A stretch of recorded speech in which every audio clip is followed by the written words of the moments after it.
আজকে কলেজ যাওয়ার সময় এরকমভাবে কলেজ যেতে হবে কোনোদিনই ভাবিনি। আজকে আমার কলেজে ছিল ইন্টারনাল এক্সাম, আর সাইকেল রেখে বাস স্ট্যান্ড চলে আসি বাস ধরবো বলে। কেসটা হয়েছিল, বাসে ওঠার সময় ভিতরে একটুকুনো জায়গা ছিল না, ওই জন্য সব ছেলেরাকে বাসের উপরে উঠে দিয়েছে। আমরা ছেলে বলে আমাদের কোনো ইয়ে নাই, মানে যাই হোক আর থাক বললাম না। আর এখানে দেখো বন্ধুর টাকা বেশি হয়ে গেছিল, ওই জন্য আমরা টাকা দেখাচ্ছিল, আমরাও টাকাটা ছাড়িয়ে নিয়েছি। কেউ যখন বাসের ছাদে উঠিয়েছে, ওই জন্য ভাবলাম কাউকে ভিতরে যেতে দেবো না।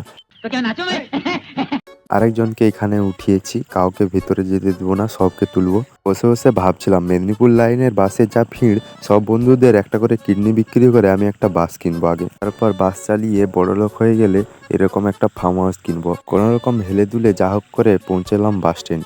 কোনো রকম এক্সাম শেষ করে চলে এসেছি কলেজের বাইরে। তো বন্ধুরা আজকের মতো এটুকু, দেখা হবে নেক্সট ভিডিও। আর হ্যাঁ বন্ধুরা, আমার চ্যানেলটাকে সাবস্ক্রাইব করে দিও, আর ভিডিওটা ভালো লাগলে লাইক করে দিও।